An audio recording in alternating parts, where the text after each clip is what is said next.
One Japanese company cuts approximately 6% of every semiconductor chip made on Earth, not designs them, not packages them, cuts them. It has a 30% operating margin, higher than Apple, higher than Microsoft, higher than virtually any manufacturer on the planet. It employs about 30%.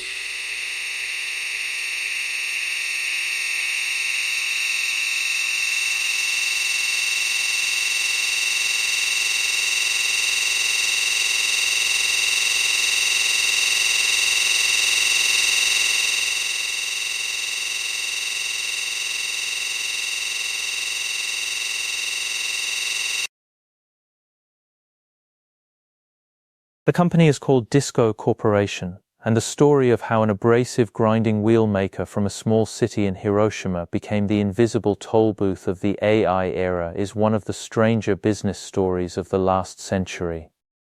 Every GPU inside a data center, every HBM memory chip stacked inside an AI accelerator, every chip inside your smartphone, they all pass through a disco machine before they reach you. The company doesn't make chips, it makes the saws and grinders that cut silicon wafers into individual chips and thin those wafers to almost nothing. In semiconductor jargon, this is called back-end processing. In business terms, it's a monopoly in plain sight.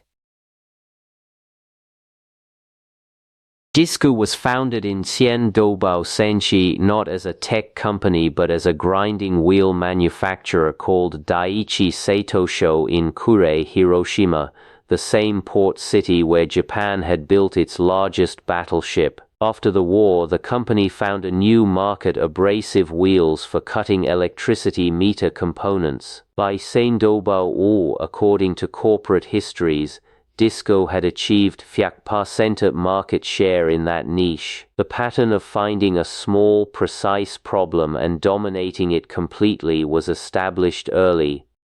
The pivot that made Disco what it is today happened in Sinjuvak Lushafaden. The semiconductor industry was just beginning to scale, and chipmakers needed a way to cut silicon wafers into individual chips with microscopic precision. Disco's engineers developed what they called micron cut, an ultra-thin diamond-embedded cutting wheel capable of slicing silicon without cracking it. Nobody else was making anything like it. But here's the constraint that forced the company's next move: there were no machines capable of running a wheel that precise. So Disco built its own. In Tianjubei Disco released the DAD2H, the world's first precision dicing saw designed for semiconductor production. Texas Instruments was among the first customers. The machine worked, the customers kept coming, and for the next 50 years Disco kept improving the same core problem: how do you cut, grind and polish materials at tolerances measured in microns, while everyone else moved on to more glamorous parts of the chip stack. That focus has produced a company with market positions that don't fit normal industrial logic. Disco controls roughly 10% of the global market for dicing saws, and about 6% to 9% of the market for wafer grinders, according to semi-analysis. In the specific niche of grinding wafers thin enough for high-bandwidth memory, the stacked memory chips inside every serious AI accelerator today, Disco is effectively the only game in town. The financial results that flow from that position are unusual for a manufacturer. In the fiscal year ending March, Disco reported net sales of 10 billion, about 10 billion yen, up 30% year-on-year. Operating income was 10 billion, a margin of 10%. For context, a typical Japanese industrial manufacturer runs at 8% operating margins. Toyota at its best runs around 9%. Software companies dream of Susenjnertenskode. Disco is a manufacturing business that has found a way to generate software company profits from steel and diamond. Part of that margin comes from a business model most people don't notice at first glance. Disco's machines are expensive, but the blades and grinding wheels they consume are where the real money accumulates. Every dicing saw needs consumable blades that wear out and must be replaced. Think of it as a printer business. except the printers are $8 million precision instruments and the ink costs several $1,000s per blade. As Disco's installed base of machines grows across chip makers in Japan, South Korea, Taiwan, and the United States, the revenue from consumables compounds. Consumables account for roughly 30 to 34% of Disco's total revenue, according to investor analyses, a recurring stream that grows every year whether or not any new machines are sold. In December, IER's Nikkei Asia reported that Disco had developed a new AI chip dicing system delivering 1% greater productivity, specifically targeting the more complex cutting requirements of advanced AI chip packaging. The timing matters. The semiconductor industry is in the middle of a structural shift from simple single-chip designs toward chiplets, multiple chips bonded together in one package, each requiring its own precision cut. That shift means more Disco machines, more Disco blades, and more Disco margin. Now here's where Disco gets genuinely strange by the standards of any country's corporate culture. In Nairza-e, Disco's third-generation president Kazuma Sakiya introduced an internal management system the company calls WIL. WIL is a currency, a fake currency, printed only inside Disco, that employees earn by completing tasks and spend to acquire the resources, office space, equipment time, colleagues, assistants, they need to do their jobs. The system works like this: every function inside Disco is priced in WIL. An employee who wants to use a conference room pays WIL for it. A team that needs manufacturing time at an internal facility bids for it.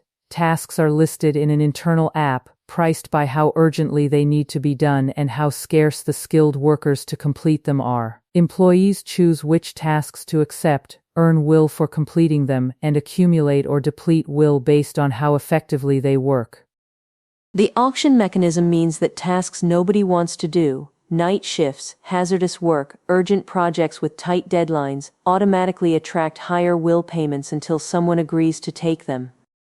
Kazuma Sakiya has described the goal as creating a miniature market economy inside a company that, like most Japanese manufacturers, had historically run on hierarchy and consensus. The results, as documented in a Harvard Business School case study, have been striking since introducing WIL. Disco's performance, employee satisfaction, and market share have all improved. Sony, Toyota, and other major Japanese corporations have sent delegations to Disco's headquarters to study the system.